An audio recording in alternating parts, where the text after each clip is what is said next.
você vai recolher? É isso, você não estava presente na primeira aula, não foi? Sim. Bom, então, a gente tinha combinado da seguinte forma, que eu passaria uma lista de exercícios antes da prova, que valeria metade da nota, e a prova valeria a outra metade. Então, 50% para a lista de exercícios e os outros 50% para a prova. Esses exercícios que eu vou ficar mandando quase que diariamente para vocês, é só para a gente praticar durante a aula, certo? Não valerá ponto, é só para meio de prática na nossa aula, certo? Então, no final da aula, a gente vai praticar um pouco o conteúdo que foi dado, certo? Certo, beleza, então. Então, vamos lá. Então, como eu havia dito, a gente não conseguiu gravar a segunda aula, então a gente vai rever todo o conteúdo que foi ministrado nela. Eu não estou conseguindo alterar aqui o layout. Mas vocês estão me vendo, né? Sim. Certo, então é o que importa. Então, vamos lá. Vamos revisar a primeira aula, porque a gente passou uma semana, né? Sem ter um encontro aqui no Google Meet. E a gente revisa um pouquinho do que foi dado na primeira aula, só para vocês se inteirarem. E depois a gente inicia a segunda, certo? Ah, sim, outra coisa. Mônica pediu para eu ver com vocês a questão da aula de amanhã, porque amanhã é dia 8, feriado. Para vocês, tem algum problema a gente ter aula? Particularmente falando, amanhã, os outros dias, não poderia assistir, que eu vou estar na escala. Quem não tiver trabalhando, tem algum problema em assistir aula? Pra mim tá Pra mim tranquilo. tá tranquilo. Então a gente pode continuar, né? Porque se a gente tivesse algum problema, eu teria que repor essa aula de amanhã na sexta-feira. Aí fica a critério de vocês, se a gente faz essa aula amanhã ou na sexta. Para mim, tanto faz. Para mim é tranquilo qualquer um dos dias. Amanhã tá bom, professora. Amanhã tá bom. Pronto, então a gente mantém, certo? Nós faltamos ainda 8 encontros, certo? Então a gente mantém a aula de amanhã e sexta-feira a gente folga. Beleza? Só uma dúvida antes de a senhora começar aí. Certo. Tu vai estar sempre aí gravando, né? Porque, no caso, eu e Isso. outros colegas aí, a gente. É a primeira aula que a gente está tendo é sua e já vamos perder por conta dos nossos horários. Então, tu tá sempre gravando aí, né? Porque senão a gente Não, vai ficar um pouco prejudicado aí. não se preocupe não, eu tô gravando, viu? E aí eu vou disponibilizar todas as aulas que eu estiver gravando, certo? Uma já foi gravada, só que aí o que foi que aconteceu? Eu coloquei num link, Mônica tentou abrir pelo celular dela e não conseguiu, por isso que eu ainda não disponibilizei para vocês. Só que aqui no meu celular e no computador eu consigo abrir normalmente. Então, de qualquer forma, eu vou mandar esse link, que aí vocês tentam, certo? Então, no caso, ainda não está disponível no portal. Não está disponível no portal, porque Mônica não conseguiu abrir. Mas aqui no meu eu abro tranquilamente. Aí eu quero testar com vocês. Certo? Beleza, mas como você vai fazer até a revisão dessas últimas aulas, você tá tranquilo. O ruim é da manhã em diante. Mas enfim, beleza. Na verdade, a gente só teve uma aula, entendeu? E foi muito mais teórico.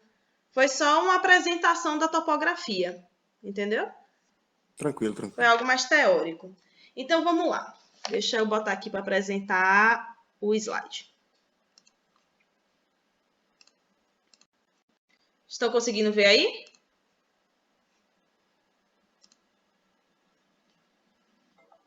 O slide está aparecendo para todos?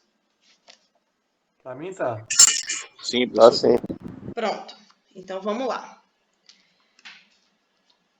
Vamos fazer uma breve revisão do que foi apresentado na primeira aula, certo? Na primeira aula, a gente viu inicialmente a definição de topografia, certo? Que é derivada das duas palavras gregas topos, que significa lugar, e graphen, que significa descrever. Ou seja, topografia é descrever um determinado lugar, certo? Na sua definição minuciosa. A finalidade da topografia é determinar o contorno, a dimensão, a posição relativa de uma determinada porção limitada da superfície terrestre, certo? Do fundo do mar, do interior de Minas, qualquer espaço terrestre a topografia pode representar, certo?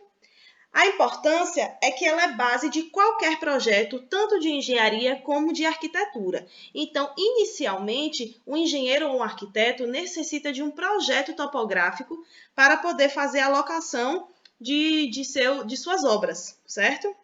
Então, muito comumente é utilizado em obras viárias, núcleos habitacionais, edifícios, aeroportos, na hidrografia, usinas hidrelétricas, sistema de água, esgoto e etc., certo? E se desenvolve do terreno sobre o qual se assentam. É fundamental também o conhecimento pormenorizado desse terreno, tanto na etapa de projeto quanto na construção ou execução. A topografia fornece os métodos e instrumentos que permitem esse conhecimento do terreno e asseguram a correta implantação de obra ou serviço. E é também de praxe lembrar que a topografia precisa necessariamente levantar todos os detalhes dessa porção terrestre que vai ser levantada, certo? Deixa eu só aceitar aqui o pessoal que está... Desculpa interromper aí, o slide não está aparecendo mais. Tá aparecendo o que agora? Tá aparecendo só sua tela aí. Pronto. Deixa eu retomar. Apareceu agora? Ok. Tá aparecendo o slide? Tá sim, tá. Agora retornou. Pronto, é porque eu voltei para a tela para poder aceitar o pessoal que está solicitando. Viu? Se sumir aí, vocês me avisam. Então, vamos lá. A gente viu também que a porção da superfície terrestre levantada topograficamente é representada por uma projeção ortogonal cotada, que a gente denomina como superfície topográfica, certo? Vimos também a diferença entre topografia e geodésia. Topografia tem por finalidade mapear uma pequena porção terrestre, de uma superfície terrestre, que vai de uma área de 0 até 30 quilômetros. E a geodésia ela é mais ampla, tem por finalidade mapear grandes porções dessa mesma superfície terrestre, acima de 30 quilômetros, certo? Continuando. A gente viu também a divisão dos tipos de levantamentos topográficos. Vimos que temos o levantamento topográfico planimétrico, certo? Que leva como referência as coordenadas x e y, como uma representação bidimensional. E vimos também o levantamento altimétrico, que já leva em consideração 3 coordenadas, a x, y e z, que é uma representação tridimensional. Deixa de ser superficial, ou seja, planimétrica é um levantamento de área, e o levantamento topográfico altimétrico, além de levar em consideração a área, leva também em consideração a altura, certo? A altitude do terreno. E utilizando esses dois levantamentos no mesmo projeto, a gente pode dar nome também como topometria, conhecida mais comumente como planialtimetria, que é quando você utiliza esses dois levantamentos no mesmo levantamento topográfico, certo? Vimos os modelos terrestres, o modelo real, que permite a representação da Terra do mesmo jeitinho que ela é apresentada na realidade, ou seja, sem as deformações que outros modelos apresentam. Vimos o modelo geoidal, certo? Que é utilizado muito quando você faz levantamento na geodésia, certo? Esse modelo geoidal permite que a superfície terrestre seja representada por uma superfície fictícia, levando em consideração o nível dos mares. O modelo elipsoidal, que é o que a gente utiliza mais comumente na topografia, ele é representado por um elipsoide, de revolução, certo? Esse daqui, ó, esse segundo aqui que a gente está vendo. Vocês estão conseguindo enxergar o cursor do mouse? A setinha se movimentando? Tranquilo, professor. Então, esse aqui é o modelo elipsoidal, é a representação mais usual para representar a forma real do planeta. Nesse modelo, a Terra é representada por uma superfície gerada através de um elipsoide, certo? Então, esse modelo é o que a gente mais utiliza na topografia. Já o geoidal, a gente utiliza mais na geodésia, certo? Deixa eu só aceitar mais as colegas aqui.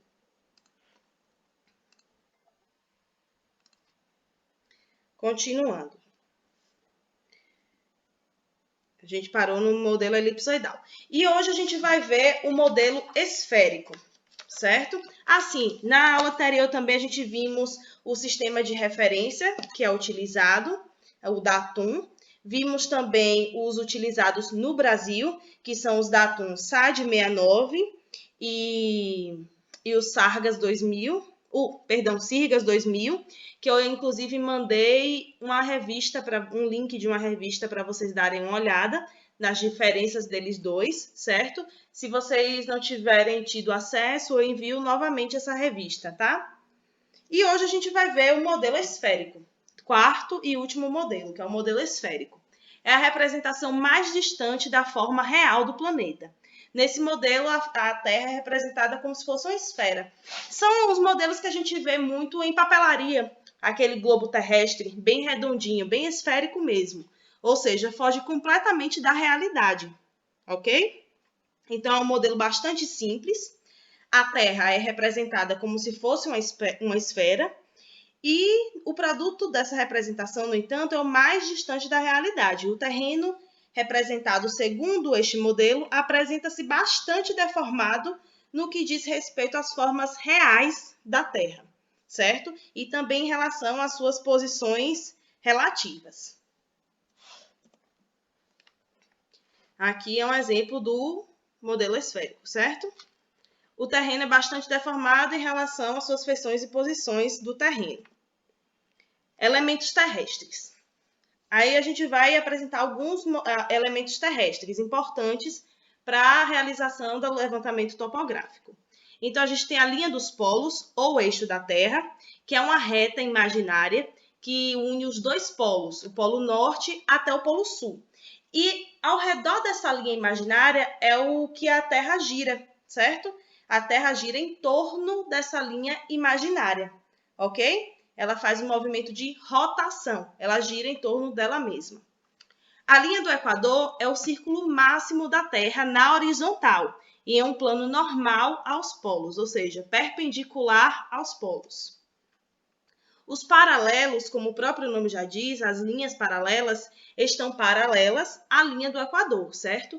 E os principais paralelos que temos são os trópicos de Capricórnio e o trópico de Câncer. Os meridianos, eles já estão perpendiculares à linha do Equador. O meridiano principal é o meridiano de Greenwich, certo? A vertical do lugar é a linha que passa por um ponto da superfície terrestre e é normal ou perpendicular à superfície representada pelo geóide. Aí é utilizado o fio de prumo dos equipamentos de medição. O que seria o fio de prumo? É a linha materializada, certo? O fio de prumo vai ser o ponto de partida, o ponto de referência do equipamento, ok? A normal elipsoide é uma linha perpendicular à superfície do elipsoide de referência e possui um desvio em relação à vertical do lugar. Deixa eu botar aqui para vocês entenderem. Então, a gente vai ver aqui, ó. Esse eixo polar é a mesma coisa da linha dos polos ou eixo da Terra. Tá vendo? Essa linha tracejada em vermelho. Se vocês não estiverem entendendo ou tiverem alguma dúvida, pode me interromper, viu? Então, esse eixo polar, essa linha tracejada em vermelho, é a mesma coisa da linha dos polos. Ela vai ligar o polo norte, certo? Aqui em cima, até o polo sul. E é em torno dessa linha aqui, desse eixo polar, que a Terra faz um movimento de rotação, girando em torno dela mesma. aqui temos a linha do Equador, tá vendo? Bem no centro do planeta Terra. Essa é a maior linha na horizontal, certo? É o maior círculo formado na horizontal. Ela vai de 0 até 90. De 0 até 90 positivo, do Equador até o norte, e de 0 até 90 negativo, que é quando ela vai do Equador até o Polo Sul, certo? Essas linhas aqui paralelas são os nossos paralelos. Todas elas vão estar paralelas à linha do Equador. E aí eu comentei na primeira aula que na topografia a gente utiliza muito um ponto de referência. Então, o nosso Equador vai ser o ponto de referência para os paralelos. Todo paralelo sempre vai partir dele, certo? Então, nosso Equador vai ter um ângulo 0. E a partir disso, ele vai aumentando ou diminuindo de acordo com a direção que vai ocorrer o caminhamento topográfico, certo? Então, para cima é positivo, os ângulos vão aumentando de 0 a 90, e para baixo é negativo, vão diminuindo de 0 até 90. Positivo para o norte, negativo para o sul, ok? Então, aqui nós temos os paralelos norte, que o principal é o Trópico de Câncer, e aqui embaixo teremos os paralelos sul, que o mais importante é o Trópico de Capricórnio, certo? Já aqui do lado direito, temos o eixo polar também, tá vendo? Representado. E bem em cima dele temos o meridiano de Greenwich, que é o nosso meridiano principal, é o nosso ponto de partida. É o nosso, como é que se diz? É o nosso ponto de referência, é o nosso ponto zero para os meridianos. Então, todo meridiano vai sair do ponto zero no Greenwich, que vai ser positivo para o leste e negativo para o oeste, certo? Então, vai de 0 a 180 graus para leste e de 0 positivo e de 0 a 180 graus negativo para o oeste, ok? Até aí, tranquilo, pessoal?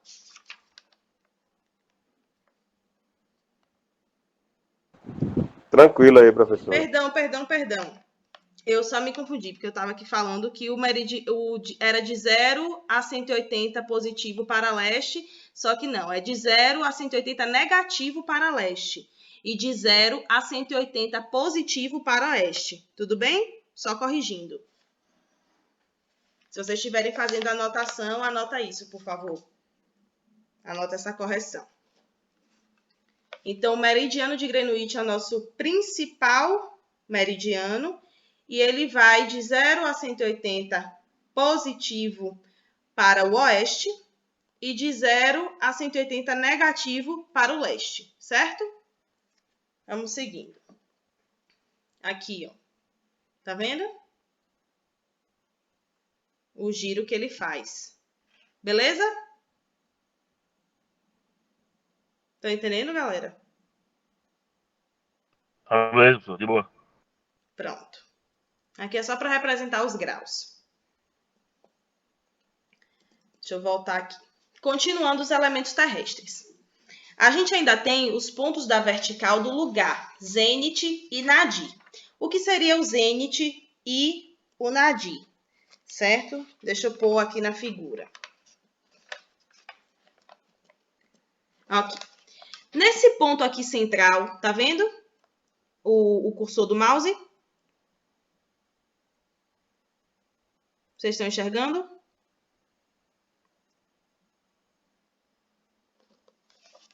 Pessoal, vocês estão vendo a setinha aqui? Ok, professora, eu estou vendo. Pronto, então, vamos supor que aqui nessa setinha, nesse centro aqui da figura, a gente tenha um observador, uma pessoa, digamos assim, certo? Nesse lugar do observador, ele vai ser o nosso ponto de referência também. Então, o ponto zênite se encontra no infinito superior. É como se o ponto saísse da cabeça do observador para o norte, certo? E aí, esse ponto vai ser o nosso zênite. E o ponto nadir sempre vai ser do infinito inferior, abaixo do nosso observador para o sul, ok? Estes pontos são importantes na definição de alguns parâmetros ou de alguns equipamentos topográficos, principalmente o teodolito, certo? Que tem medida dos ângulos verticais com a origem ou no zênite ou no nadir. Então, quando você for calibrar um teodolito, ele sempre é calibrado em referência ao zênite ou ao nadir, certo? Então, fica a escolha do operador do equipamento, certo? Voltando. Temos também o plano horizontal do observador, que ele é tangente à superfície terrestre. Depois eu vou corrigir esse slide, viu? Porque teve alguns erros de digitação. Para não ficar saindo toda hora do slide, depois eu corrijo e envio para vocês, certo? Então, o plano horizontal do observador ele é tangente à superfície terrestre topográfica de qualquer superfície, certo? A latitude é o ângulo formado entre o paralelo deste ponto e o equador, numa contagem de 0 até 90, positivamente para o norte e negativamente para o sul. Só um instante que eu vou pegar um copo d'água, viu? Só interrompendo rapidinho.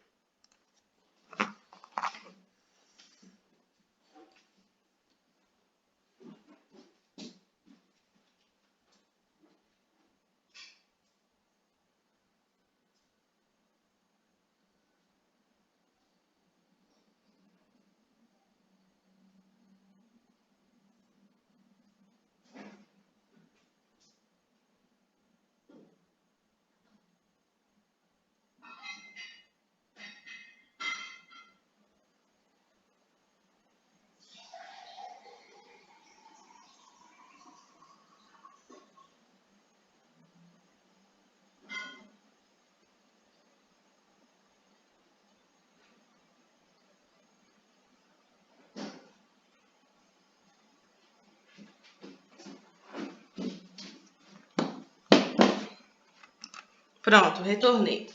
Continuam vendo o slide aí? Sim. Ok. Certo. Então, vamos lá. Deixa eu fazer logo a correção aqui desse slide, nessa parte de longitude, certo?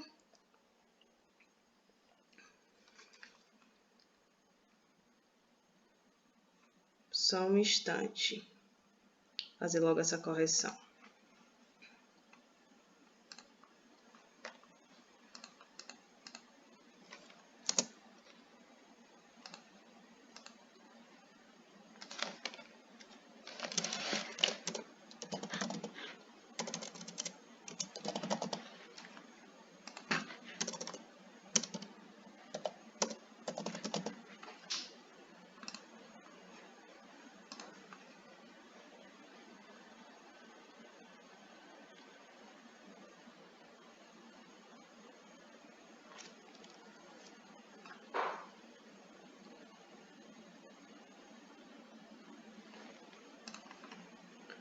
Certo. Vamos lá. Continuando. Então, paramos em latitude, né? Então, latitude é o ângulo formado entre o paralelo deste ponto e o equador, que é o nosso paralelo de origem. Então, se é o paralelo de origem, ele parte do ângulo zero, certo? Então, a contagem é sempre de 0 a 90 graus, positivamente para o norte e negativamente para o sul. Já a longitude é o ângulo formado entre os meridianos. Entre o meridiano de origem, que é o nosso meridiano de Greenwich, que ele vai partir do ponto zero também, do ângulo zero também, certo? E vai de 0 a 180 graus positivamente para o leste e de 0 a 180 graus negativamente para o oeste. As coordenadas geográficas são os nomes dados, é o nome dado, certo? Para os valores de latitude e longitude que definem a posição de um ponto na superfície terrestre, certo? E a gente utiliza o UTM, que é a Universal Transversa de MacArthur. Beleza? O que é que acontece nas coordenadas geográficas? tudo que existe na Terra, na superfície terrestre, tem uma coordenada geográfica. Então, a posição que vocês estão assentados assistindo a aula tem uma coordenada topográfica, certo? Se vocês mudam, saem da mesa e vão sentar no sofá, a sua coordenada já mudou. Se você caminha só 1 centímetro, já basta também para a sua coordenada mudar. Então, todo e qualquer ponto da superfície terrestre tem uma coordenada geográfica diferente, ok? Isso aqui serve para localizar qualquer ponto na superfície terrestre, beleza? Essas imagens a gente já Beleza, viu, professora? dos paralelos e meridianos. Aqui também da contagem, certo? A latitude é sempre o ângulo formado entre os paralelos, tá vendo? Sempre partindo da linha do Equador. E a longitude é o ângulo formado sempre entre os meridianos, partindo sempre do meridiano de Greenwich, que é nosso ponto de origem 0. Bom, vamos olhar agora os erros em topografia, certo? Os erros na topografia podem ser de 3 tipos. Os erros naturais, que são ocasionados por fatores ambientais, classificados como erro sistemático, e dificilmente eles podem ser evitados, porque sempre é um elemento da natureza, ok? Então, ele pode acontecer por conta da temperatura, do vento, da refração, da pressão atmosférica, ação da gravidade, etc. Alguns desses erros são classificados como sistemático e dificilmente podem ser evitados. Eles são passíveis de correção, desde que sejam tomadas as devidas precauções durante a medição. Então, tem que ter o estalo de quem está operando o equipamento, certo? O operador tem que perceber que aquele erro natural vai acontecer. Uma mudança de temperatura, ou seja, você pode ver a mudança climática e evitar esse tipo de erro. Pode ver também se o vento é favorável ou não ao seu levantamento, dependendo da localidade onde o equipamento se encontra. E aí tem que ter essa sabedoria do operador do equipamento. Os erros também podem ser instrumentais, como o próprio nome diz, o instrumento que você vai utilizar para o levantamento. Alguém ia falar alguma coisa? Eliabe.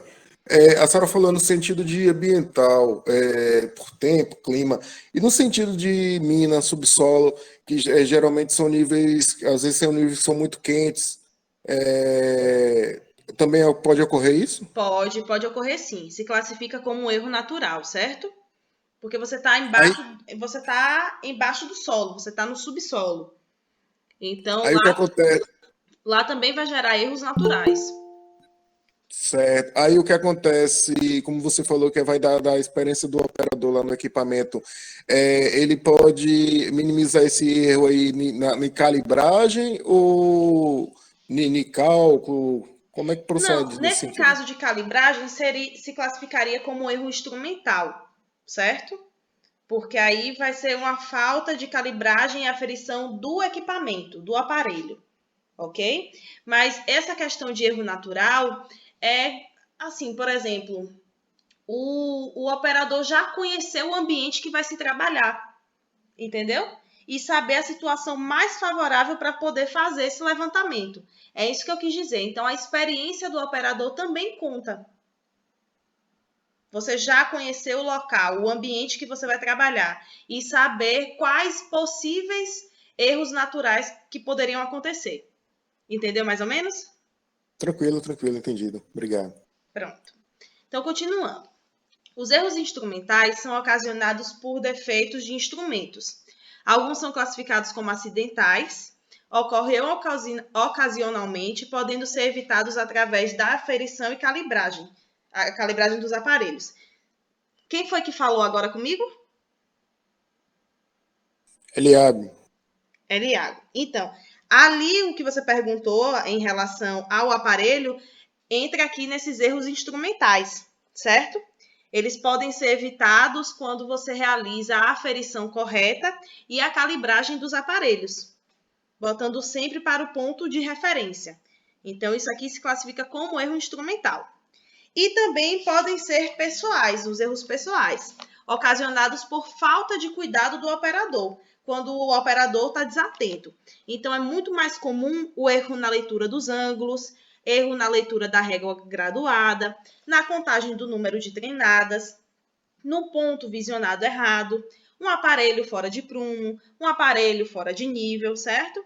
Então, são classificados como erros mais grosseiros e não devem ocorrer jamais, pois esses daí já não são passíveis de correção. Você não tem como corrigir esses erros quando termina o levantamento, porque muitas das vezes os erros pessoais você não sabe identificar onde ele ocorreu.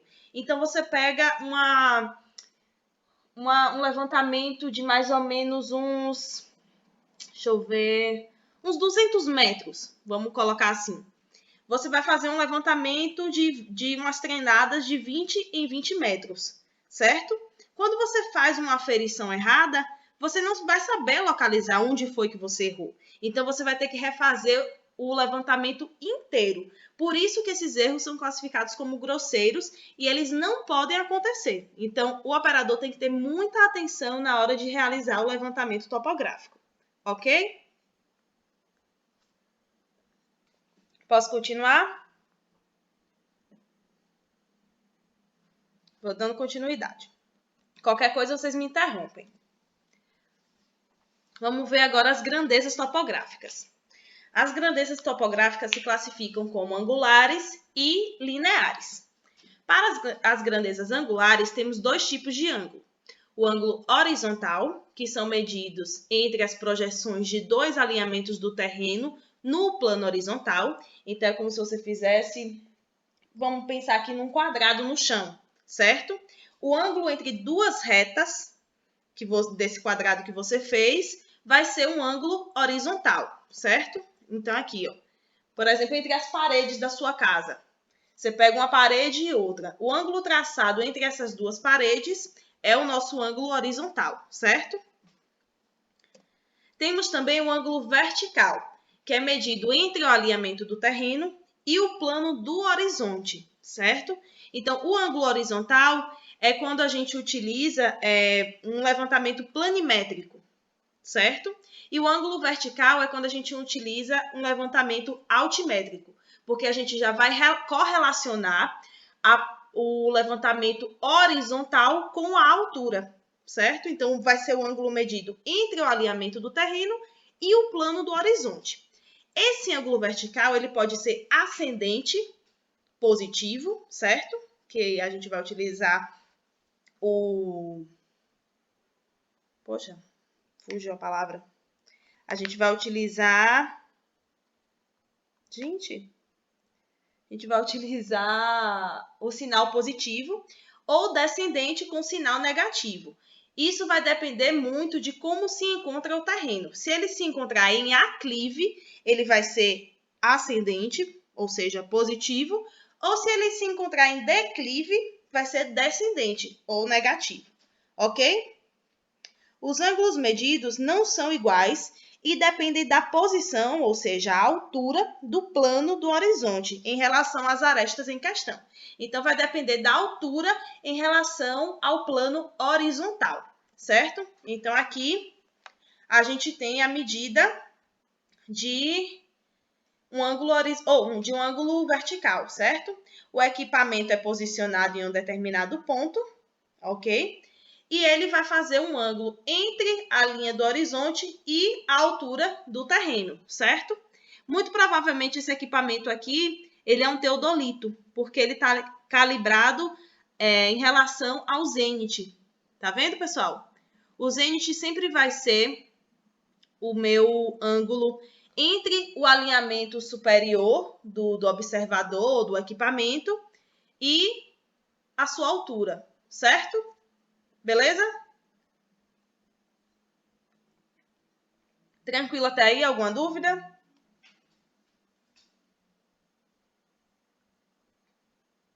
Dúvidas? Tá de boa, professor, de boa. Então, vamos ver as grandezas lineares. As grandezas lineares, nós temos três tipos. A distância horizontal, que vai ser o nosso DH.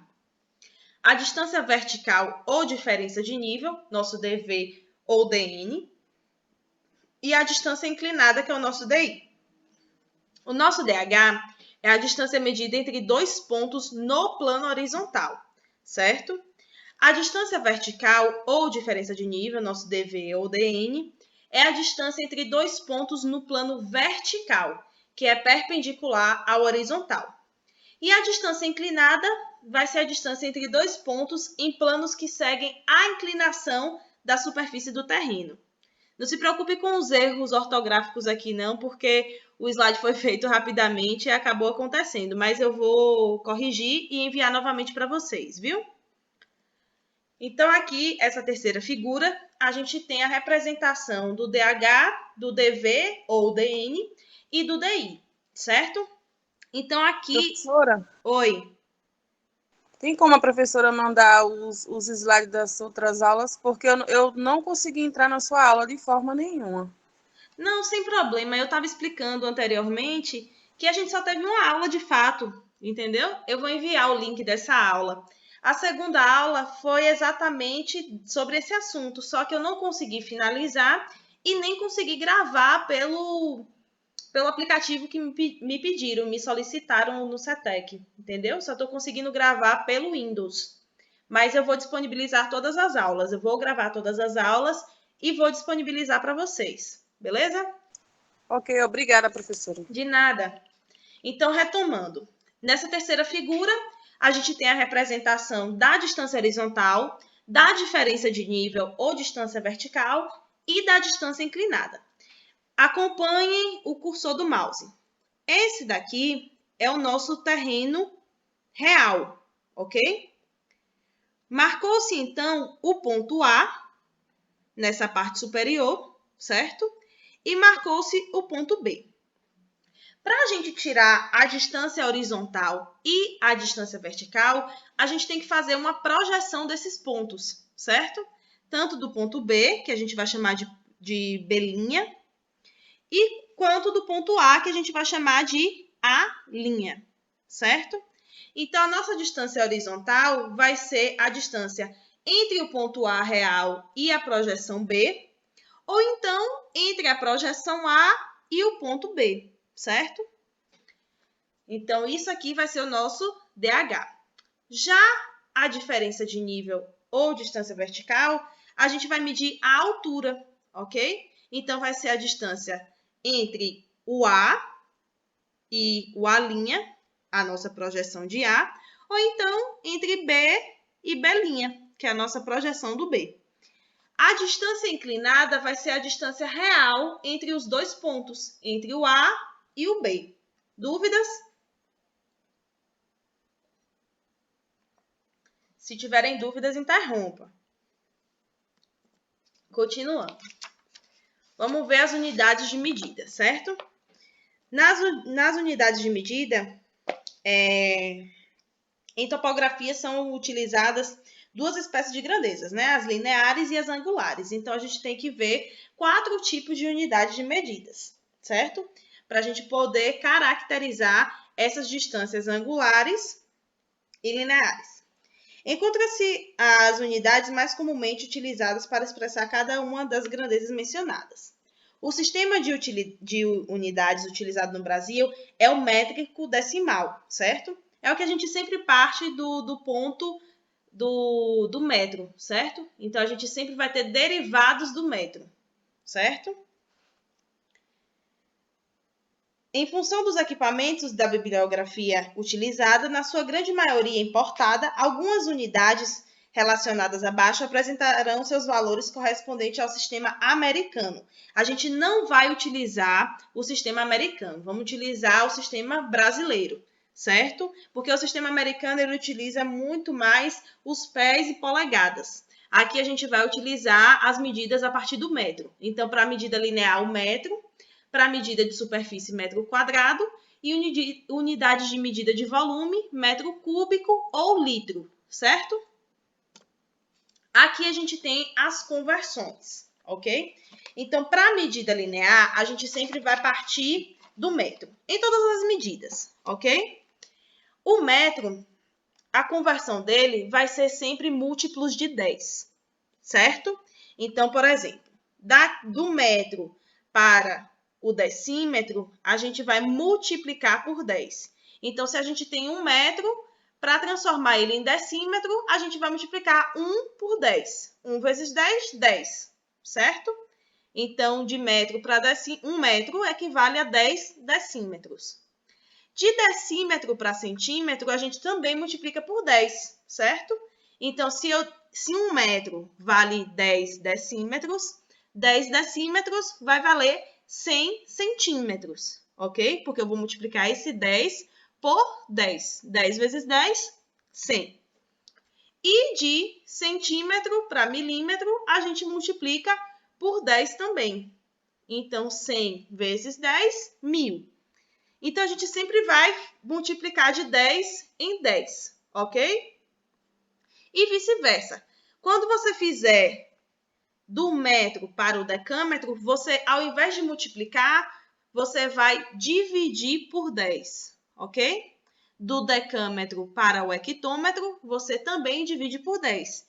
E do hectômetro para o quilômetro, também por 10. Então, o nosso múltiplo aqui vai ser sempre de 10 em 10. Dúvidas? Posso continuar? Vamos para a conversão de medida de superfície, certo? Ou medida de área. Vamos também partir do metro quadrado, certo? A única diferença aí é que os nossos múltiplos não vão ser mais de 10, vão ser de 100. Então, toda medida vai ser multiplicada ou dividida por 100, de 100 em 100. Então, de metro quadrado para decímetro quadrado, multiplica por 100. De decímetro quadrado para centímetro quadrado, multiplica por mais 100. E de centímetro quadrado para milímetro quadrado, por mais 100. De metro quadrado para decâmetro quadrado, você divide por 100. De decâmetro quadrado para hectômetro quadrado, divide por 100. E de hectômetro quadrado para quilômetro quadrado, divide também por 100. Então, vai ser sempre as medidas, as conversões vão ser de 100 em 100. Certo? Então, quando começar a prova, um exercício, vocês já anotam essa conversão em cima, certo? Coloca o metro quadrado. De metro até milímetro, você multiplica. De metro até quilômetro, você divide, ok? Então, do centro para a direita, multiplica. Do centro para a esquerda, divide, certo? Alguma dúvida? Continuando.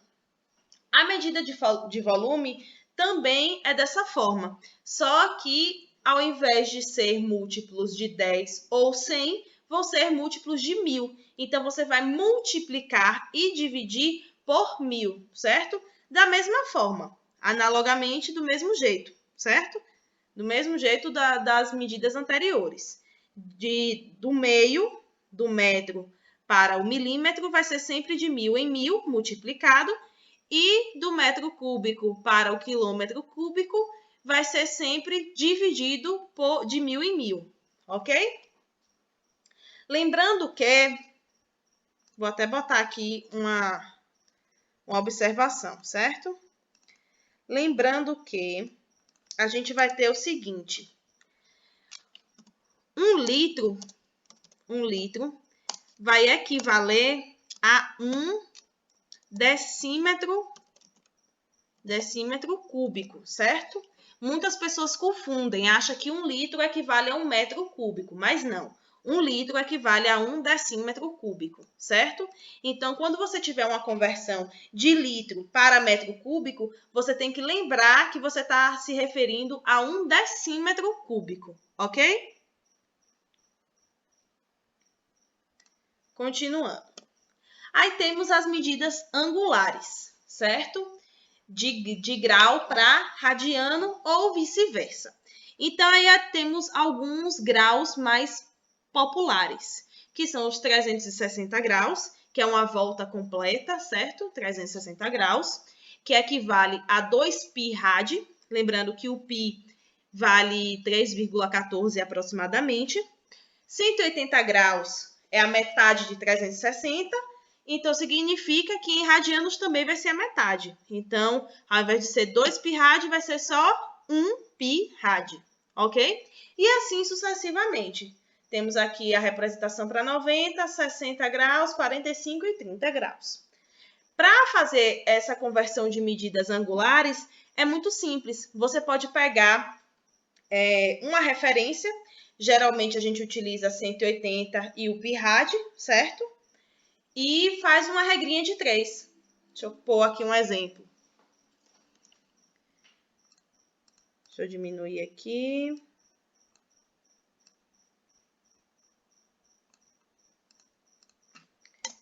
Vamos calcular aqui o de 60, tá?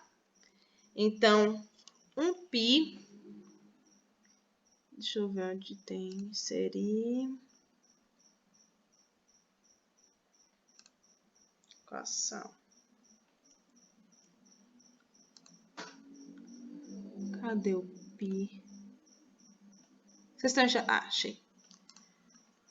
Ô, professora, só uma dúvida aí. 1 litro equivale a 1 decímetro cúbico, é isso mesmo? Isso. É isso mesmo. Ok. Então, 1 pi equivale a 180 graus, certo? 1 pi equivale a 180 graus.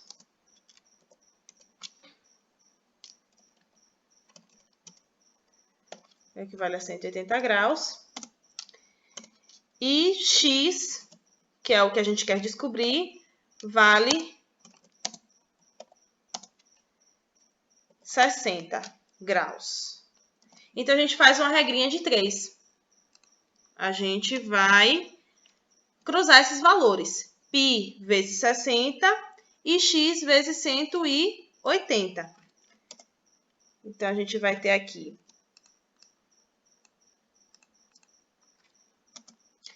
180 graus x igual a pi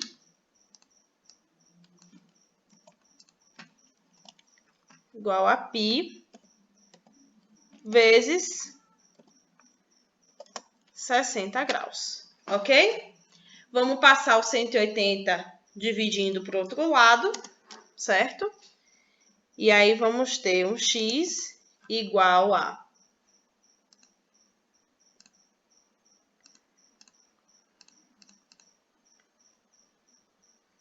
Só um instante que travou aqui. Aí, pronto, voltou. Vamos ter pi vezes 60 graus. Passamos o 180 dividindo, 180 graus, certo? Que vai me dar um resultado de... A gente vai ter que simplificar essa equação, certo? 180 é múltiplo de 60. Então, 180 dividido por 60 dá 3. A gente vai ter agora...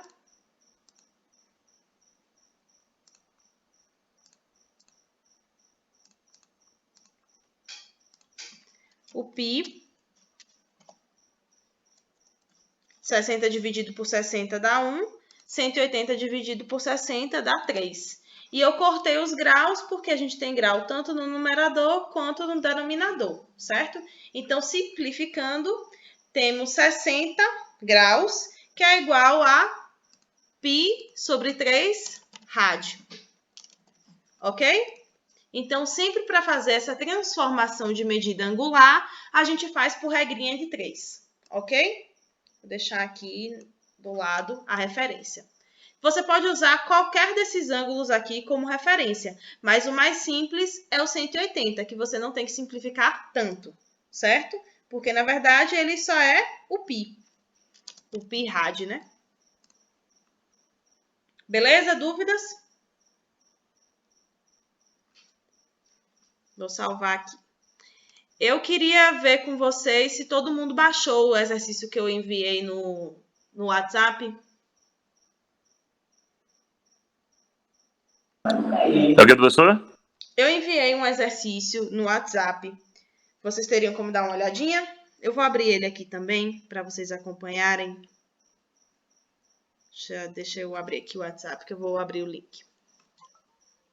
Sim, baixei também, tá aqui. Pronto, a gente vai fazer esses exercícios, viu? Essas questõezinhas. É só para praticar, não é nada demais não, tá?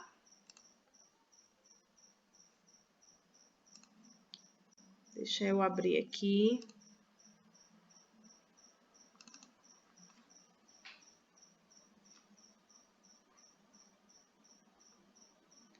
Vou pôr para aparecer a tela aqui do exercício, viu? Para quem não baixou, conseguir dar uma olhadinha, tá? E acompanhar. Eu quero que vocês tentem fazer aí. Qualquer dúvida, solicita minha ajuda, certo?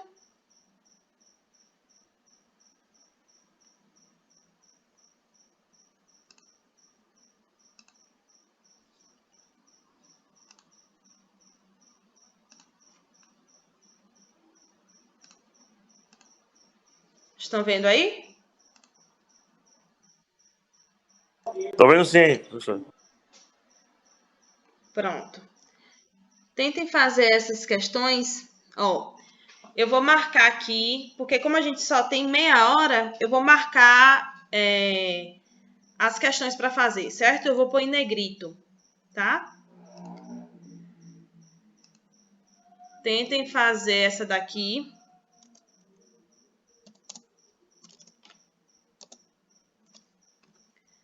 A1, letra A, B e C. A2, também letra A, B e C, certo? A3, também letra A, B e C. A4, só a letra A e B, ok? E a questão 5 e 6, certo? 5 e 6 toda. Beleza? Beleza. Pronto. Qualquer dúvida, podem me chamar, viu? Vou até diminuir aqui para caber tudo na tela. Não, mas aí ficou pequeno demais. Espera aí.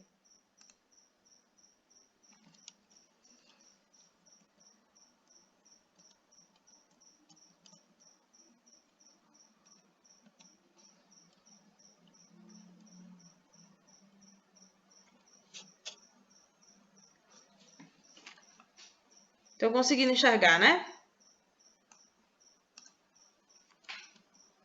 Se possível, baixem no WhatsApp e acompanhem pelo WhatsApp, viu? Enquanto isso, eu vou corrigindo o slide para poder enviar novamente para vocês.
Estão conseguindo fazer?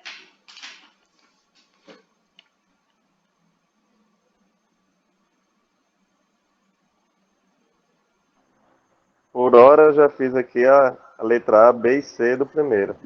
Você pode me dar as respostas para a gente ir corrigindo? Então, a letra A do primeiro seria 2.000 metros, a letra B, 1.500 milímetros, Sim. e a letra C, 58.000 centímetros. Só a letra C que não está correta, viu?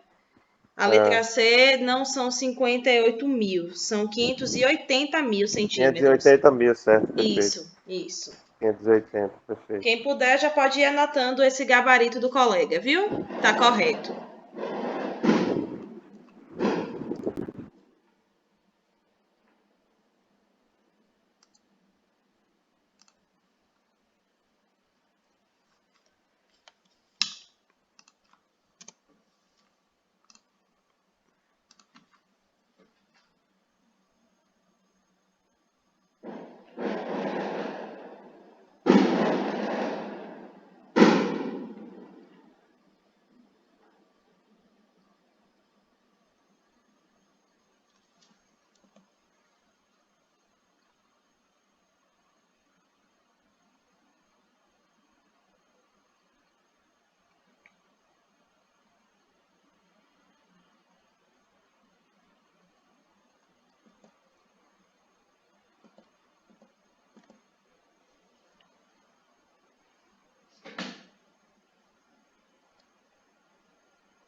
Alguém conseguiu fazer a questão 2?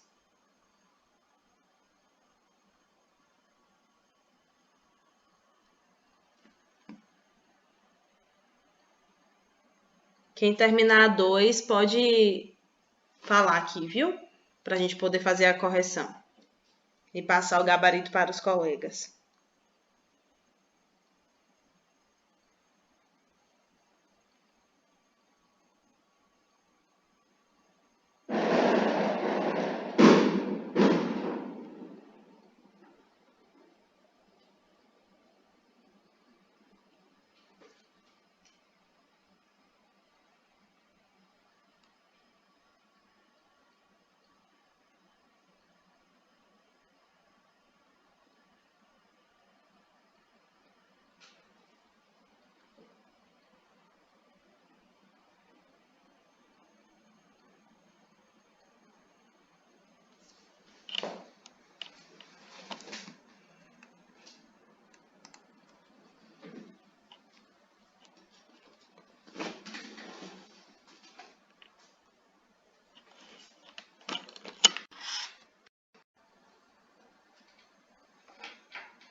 A 2 aí, professora.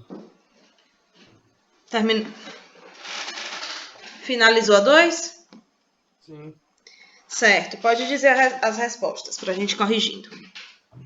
Letra A, 83.700 mil Milímetros milímetros quadrados. quadrados. Isso. Letra B, 31.416 centímetros quadrados. Perfeito. E letra C, eu não sei se é 2.140.000. Tá certíssimo. Pode ser. Correto. Isso, né? Eu vou anotando aqui as respostas da primeira e da segunda, viu? Para vocês acompanhando. Para vocês irem acompanhando. Então, primeira questão. Letra A. À medida que forem terminando as outras questões, podem sinalizar aqui para a gente poder fazer a correção, viu?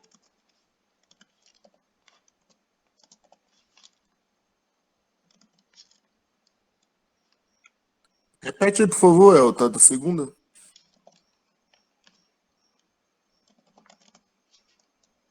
Segunda é 31.416 1.006 centímetro quadrado. No caso, as três questões as três respostas da segunda questão, amigão. Ah, tá. Letra A, 83.700 mil milímetro quadrado. Eu tô pondo no bate-papo à medida que a gente for corrigindo aqui, viu? Ah, beleza. Tranquilo. Copiou aí, Eliab. Ela tá digitando na mensagem lá. E Beleza, então. quem for tendo dificuldade de entendimento, sinaliza aqui também para a gente fazer junto, tá? Não quero que ninguém saia com dúvida. Essa questão de conversão é muito importante na topografia, certo? Então, eu não quero que ninguém saia com dúvida da aula.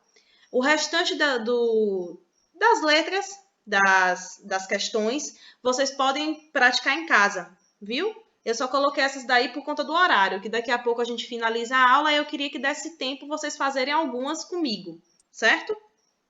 Para tirar as dúvidas.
Alguém terminou a terceira?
A terceira estão conseguindo, pessoal?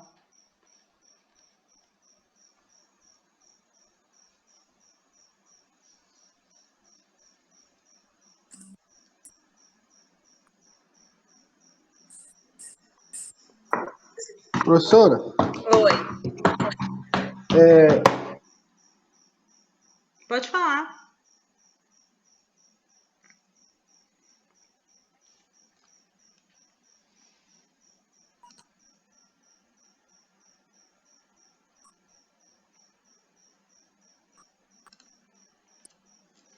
Marcos, foi você que falou comigo?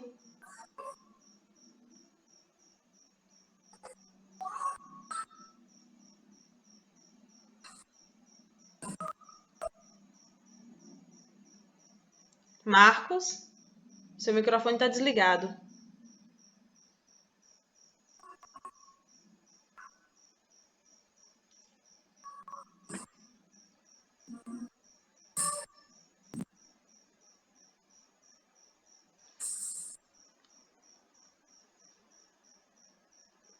Podem interagir, pessoal. À medida que vocês forem fazendo, pode sinalizar aqui.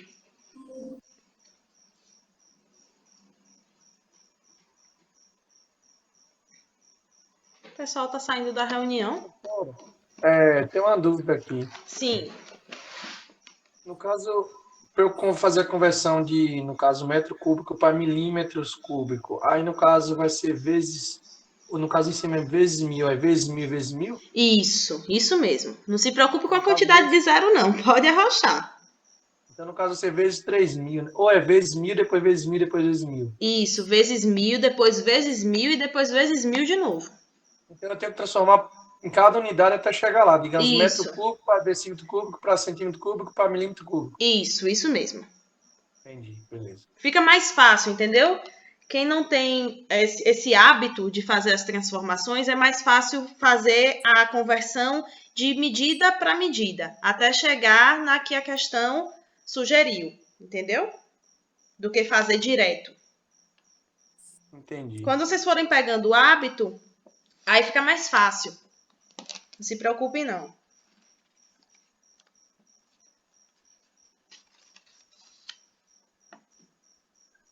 Professora, Oi. é que nem eu estava falando para a senhora, eu acho que caiu na internet. Eu acho que sim. Eu nunca assisti nenhuma aula da senhora, é a primeira que eu estou assistindo hoje, aí o que é que está acontecendo? Eu não sei as fórmulas. Aí, se for possível, por gentileza, a senhora, junto com a resposta, a senhora coloca a fórmula de cada... De cada questão. Isso. Isso. Então, isso daí tem no slide, viu? Nos últimos slides tem cada conversão. Tanto a conversão linear, quanto a conversão superficial ou diária, quanto a de volume, certo? Para poder orientar vocês.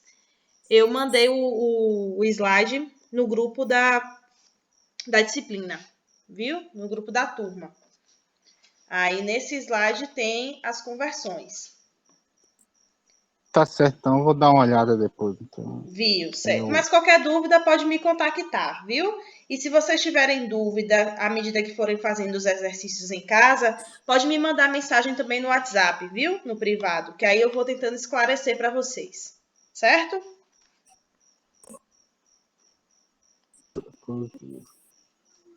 Professora, Esse slide, Michele, que você está falando aí, é o primeiro slide que você enviou, não é isso? Não, o slide que eu enviei hoje. Hoje? Ah, beleza. Então. Esse que eu apresentei para vocês. Pronto, que eu tô aqui seguindo a aula também no módulo. Tem algumas coisas que tá também aqui nesse módulo. Acho que No módulo também tem. No módulo também tem. Deixa eu ver aqui então, qual a isso página. mesmo. Peraí. Se não me engano, acho que na página 10 e 11. Isso, mas eu não estou utilizando o exercício do módulo, não. Viu? Não, tranquilo. Tô falando no sentido do... Até porque no módulo tem muita transformação em pés, em hectares. E isso eu não vou utilizar agora, certo? A gente vai ver mais adiante. Eu queria que vocês treinassem mais essa questão métrica, certo? As medidas métricas. Beleza. Aí depois a gente... respondi o 3 aí já. Pronto, pode dizer, Elton. Se eu não tiver errado, a gente aprende junto. Lógico. Letra A, 8.132 hectômetros quadrados. Hectômetro, né? Hectômetro, metro cúbico. Hectômetro quadrado. Ou hectômetro cúbico, perdão. Letra B, 0,18 km cúbico. Isso. Agora a letra C tem um bocado de zero aqui, professor. Não sei nem que tabela é essa aqui. A cada 3 é o quê? 1.000, 1 milhão, bilhão, como é isso?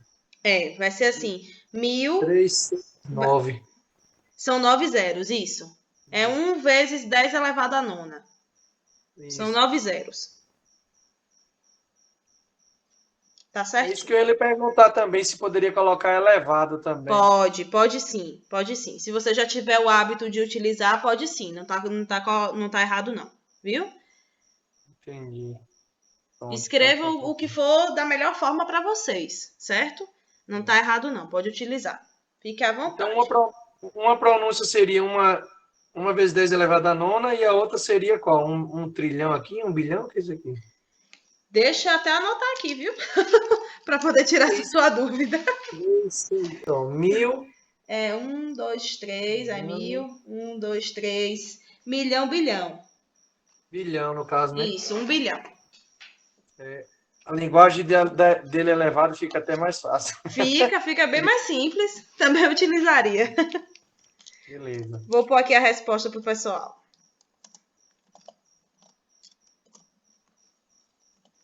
Quem tiver dúvida, pode falar aqui que a gente vai esclarecendo, viu?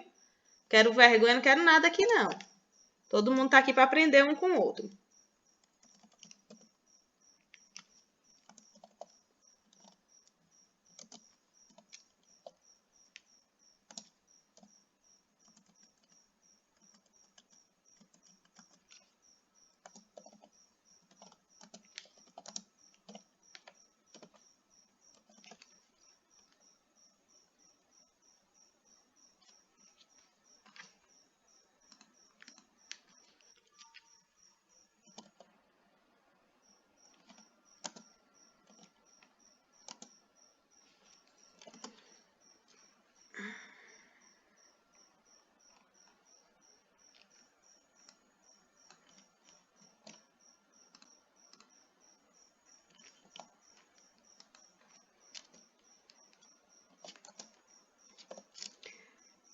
Essa minha resposta aí da terceira, letra C, que eu coloquei no bate-papo, ficou 1 vezes 10 acento circunflexo 9. É a mesma coisa de 10 elevado a 9.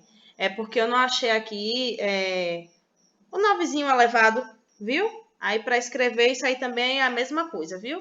Quando tiver sempre esse circunflexo, significa que o número está elevado a tal número, certo? Então, nesse caso, 10 elevado a 9.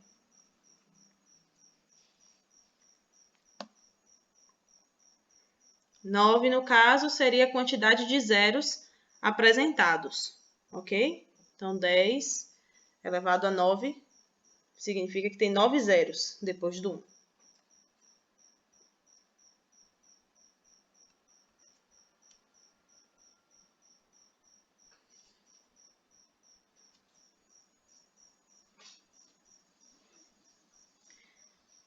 Quem fizer a quarta, sinaliza aqui, viu? Para a gente encerrar. E aí, o restante, eu gostaria que vocês fizessem, se possível, amanhã, para a gente poder corrigir aqui, certo? No início da aula.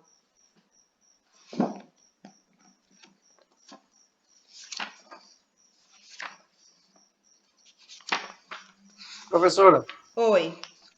amanhã eu não vou estar na aula, que eu vou estar de corujinha, era só para me ver se eu conseguir acompanhar o raciocínio. Nessa quinta aí, eu tenho que Certo. transformar primeiro o decímetro cúbico em centímetro cúbico, faço a soma dos dois, Deixa eu e só dar uma depois vou... olhadinha aqui. Deixa eu ver aqui qual é a Ah, quinta. Certo. Expressa em metros cúbicos o valor da expressão. Ou você transforma o centímetro cúbico em decímetro cúbico, ou ou vice-versa. você transforma o decímetro em centímetro. Um dos Pronto, foi dois. isso que eu fiz. Aí depois faz a soma dos dois e faz a transformação para metro cúbico, não é isso? Isso, exatamente. Pronto, beleza. O que ficar mais fácil para você, você pode fazer. Ou de decímetro cúbico para centímetro cúbico, ou de centímetro cúbico para decímetro cúbico. Ou então você transforma as duas medidas diretamente para metro cúbico. E já faz a soma, entendeu? E já vai ter o Entendi. resultado em metro cúbico.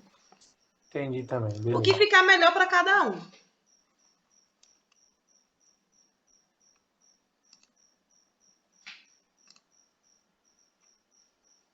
Você conseguiu fazer a quarta, Elton? Eu pulei ela para mim ir nessa quinta aí, para mim ver se eu ia certo. acompanhar o raciocínio direitinho, mas eu vou voltar a fazer ela aí agora. Pronto, tranquilo. Se você conseguir fazer, pode sinalizar aqui.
Professora, a senhora falou que 1 decímetro cúbico era igual a 1 litro? Isso.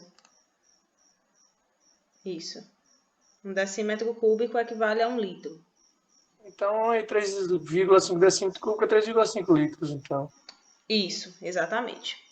Cuidado com essas pegadinhas, viu? Que às vezes a transformação tá aí já na cara. Entendi. Agora é só fazer de metro aqui. É Isso. metro cúbico aí, né? Que tá pequenininho aqui o número. Deixa eu só dar uma olhada aqui, porque eu não tô mal. Já vi aqui. É, metro cúbico. Isso. Vou ampliar aqui para vocês.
Conseguiu, Elton? Eu encontrei 5.000, fiquei em dúvida aqui. Certo. Tá, é isso mesmo. É isso mesmo. Pessoal, a gente já está finalizando aqui a aula. E aí, Daiane falou que tem dúvidas e talvez outras pessoas também tenham.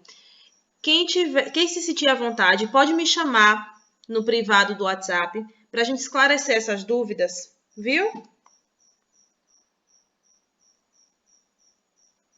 Fiquem à vontade para me chamar no WhatsApp. Vou até colocar aqui meu número para facilitar a procura de vocês, certo?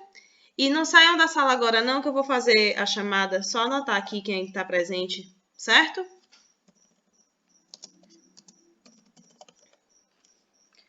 Meu WhatsApp está aí no chat, ok? Se vocês puderem, salvem.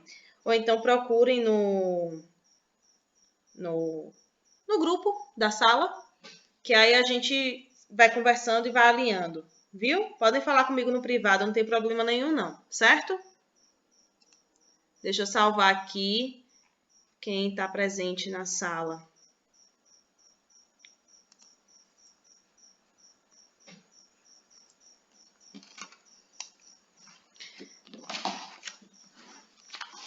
Felipe, né? Deixa eu só anotando aqui.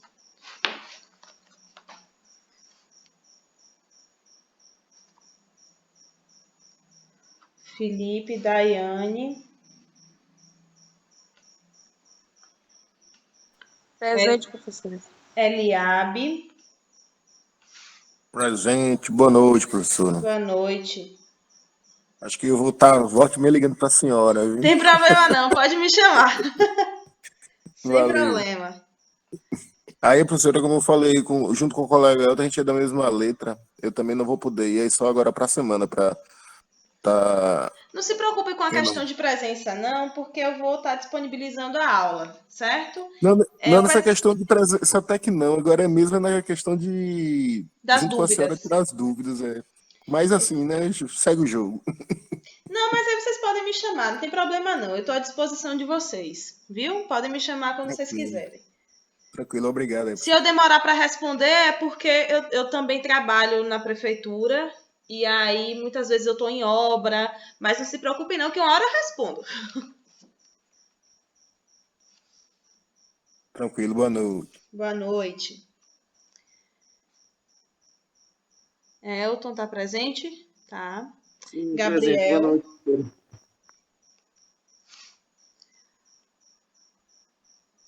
Presente, Gabriel.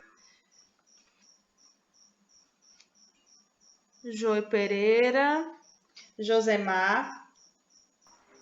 Presente aí, professora. Boa noite, pessoal. Boa noite. Marcos. Presente, professor. Boa Muita noite gente aí. nova hoje, né? Que não estava na outra aula. Robson Gomes. Presente, professor. Boa noite. Boa noite. Tiago Rosa. Presente, professor. Boa noite, galera. Boa noite. Tiago Santiago. Boa noite, professora. Porque meu e-mail tá Thiago, Santiago, mas a galera de Santiago. É quem? Thiago. Poucas aulas não. Eu trabalho na tarde também. Viu? Aí amanhã já começa a tarde.